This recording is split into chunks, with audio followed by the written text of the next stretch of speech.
Some people wait to be told what to do, while others move like mercenaries. They deliver value before anyone even realizes that there's a gap. This video isn't about anybody's egos, professional titles, or theatrics. It's about execution. It's about being the kind of engineer and operator who steps into chaos and leaves behind clarity through efficiency and impact.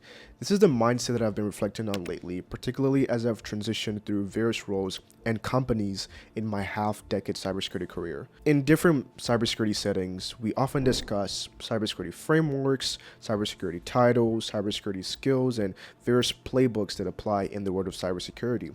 But sometimes what separates good from great in any sort of ramification isn't about a fancy detection algorithm or malware detection or a well-polished resume or experience or even the actual years of experience. I found that it's sometimes just how you move on a day-to-day basis. I'm also not talking about the loyalty to the highest bidder sort of mindset or some kind of dark ops sort of aesthetic.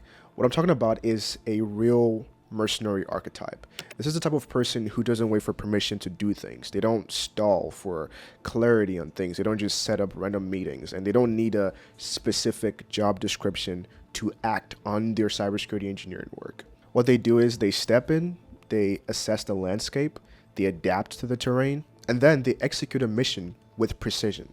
And most importantly, they leave things better than they found them. Now, before I get to the video, if you're new here, I'm Day, a cybersecurity engineer at Amazon with about 5 years of experience in cybersecurity. My experience covers detection engineering, cloud security, incident response, threat hunting, and most recently threat intelligence. Before working at Amazon, I worked at Datadog as a cloud threat detection engineer, where I researched various cloud threats and built detections for various cloud providers and SaaS applications. I've worked my way up from various SOC roles, investigating everything from endpoint threats to building out detection systems for cloud-based abuse, so I know exactly what it takes to break into this field and actually make career advancements. I started just like many of you watching this video, learning from scratch, asking questions, and figuring it out one step at a time, and now I'm here to help you do the same. So if you want to stay up to date on the cybersecurity industry and everything technical and career related, be sure to like and subscribe for more content like this. Also, feel free to join our vibrant cybersecurity community of over 6,000 members who are constantly engaging in conversations and supporting one another,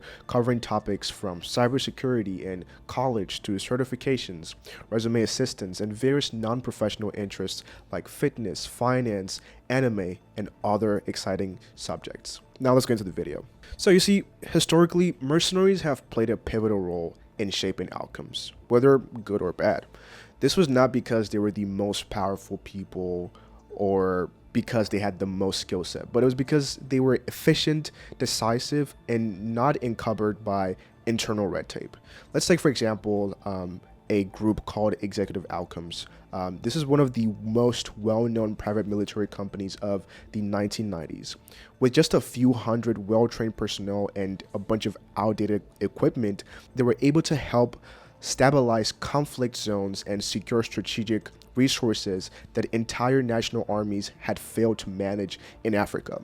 Their success wasn't rooted in their scale or the magnitude of the size of the group. It was rooted in the clarity of mission and precision of execution. Now, I want to reel this back and help you think about that through the lens of your cybersecurity career. Think about how often do you see teams spin their wheels waiting for a Jira or whatever ticketing system you have for a Jira ticket to be resolved? How many times do people hold off on building a solution because they haven't been told to? How many incident remediation tasks get delayed just because no one wants to take ownership of the gray areas? But here's the thing, mercenaries thrive in the gray areas. That's where the real impact is. Let's go over some personal case studies on how I've applied this sort of mercenary mindset to my own cybersecurity engineering career. The first case study is how I built and deployed an IR analysis procedure in just a single day. So not too long ago, while I was working as a security engineer on an incident response team, a new detection triggered, like on a regular day-to-day sort of basis that happens. Now this detection was built as of that time recently to when it was triggered, and it triggered on suspicious true positive behavior, which was something worth investigating. But as I looked into the investigation, I was going through it, I quickly realized that there was a problem. There was no documented response process for this alert, and nothing specific for analysts to follow because it was very new. So no clear runbook, and just a bunch of ambiguity. But guess what? I love ambiguity. As a matter of fact, I've made a video about this in my engineering diary. Go check that video out. But in this case, that ambiguity had a cost, right? Analysts were escalating alerts like this to security engineers or higher tier analysts because they weren't confident in the next steps, right? The result was longer investigation times, duplicated effort, and a slow, inconsistent feedback loop. Now, when this escalated alert came to me, I could have just waited, for someone to fix all the other issues, or maybe just send a Slack message about, oh, this thing is broken, or maybe just log the ticket to whatever service team or whatever the case is, or just put something somewhere to show that, this thing is bad, let's just know about it, right? I could have talked about it in a weekly sync or a meeting or whatever the case is. Basically just done some busy work around it without actually solving the problem, but that's not how a mercenary moves. So while I was actively working on this escalated alert, I created the missing process for how to investigate it in real time. I basically defined the triage workflow, I codified the expected behaviors, and I scoped that process not just to one alert, but to an entire class of similar alerts. And this instantly multiplied the value of that effort. So since the investigation actually involved specific things around like token-based authentication, I also wrote a lightweight Python script to automate that decoding of tokens. And it was designed to work with our data confidentiality boundaries while also saving analysts a bunch of significant time for investigation. Now, by the end of the day, that exact same day, I had investigated and closed the alert, created a repeatable response framework for similar detections, built a Python tool that the team could use going forward, and reduced time to resolution for all future alerts within this class of alerts. Now, I know that sounds like a bunch of stuff, but it wasn't a heroic moment. It was not a moment of like a pat on the back. It was a mercenary moment. It was basically a single day of focused strategic work that scaled our team's capability in a measurable way. Now, the second case study is when I was dropped into a new terrain and building detections from scratch. Now, in my previous role as a cloud threat detection engineer, I primarily worked on cloud infrastructure detections across AWS, Azure, and Google Cloud. That was my zone. That was where I had a strong foundation in. However, I was temporarily reassigned to a team that was focused on cloud workload detections. So think Linux systems, container activity, and Kubernetes clusters. This was less familiar territory for me. So I could have hesitated, I could have waited to get some training and, get more familiar. But as I think about it, mercenaries don't, and they can't ask the terrain to change. They have to adapt to it. So that's what I did. So within 1 quarter, here's what I did. I developed a structured onboarding framework for new engineers that enabled them to write agent-based detections and rule-based detections for cloud workloads. Part of what I had to learn as part of my onboarding into that new team temporarily. I also helped out to map out various common attacker behaviors, various data sources, and detection strategies. And that was not just to ramp myself up. I was basically applying what I used to ramp myself up to help reduce the ramp up time for everyone who came after me into that team. And then beyond that, that was just like onboarding stuff, right? I was handed some actual work to do, right? I was handed a detection for network utilities working within a container that may be malicious.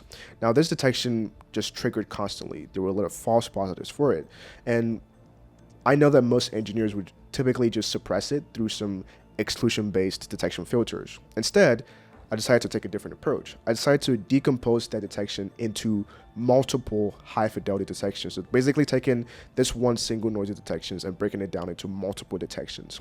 One was focused on curl or wget utilities that could be used for data exfiltration, and another one was focused on command line requests that contained suspicious URLs or URIs. Eventually deployed this into production, and this approach actually eventually surfaced real-world threats, including a live supply chain attack, which abused the curl utility to send data to an attacker-controlled infrastructure. Now, that detection wouldn't have been possible without decomposing the original alert into something sharper and more intentional. If I just excluded and suppressed, I might not have been able to catch this actual malicious activity.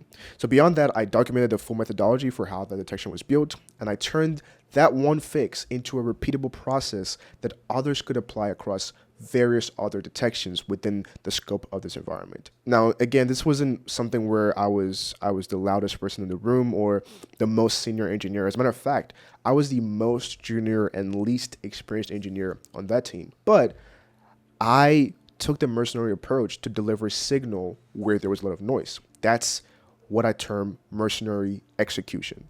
So about mercenary execution within your cybersecurity career, sometimes mercenaries move fast and move with the level of execution that they do, not because it's fun, but it's because they love the fight, right? And this is the part that we don't talk about enough.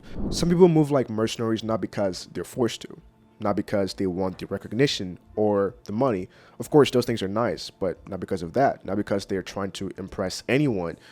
You move like a mercenary because you actually love the work. You love the hunt. You love the investigations. You love the build. You love the pressure of the incident response. You love the challenge of untangling complex security problems and delivering sharp, effective solutions for them. And that's me. And that's probably you if you're watching this video. The reason why I could build a investigation runbook, a Python tool, and close out an escalated investigation in one day wasn't just because it needed to be done. Of course, that's my job, but it was also because I enjoyed the challenge. I liked the problem and I was locked in. Also, when I stepped into an unfamiliar domain, such as Linux and container detection engineering, it wasn't just about adapting. It was also about embracing the opportunity to grow, challenge myself, and build something useful.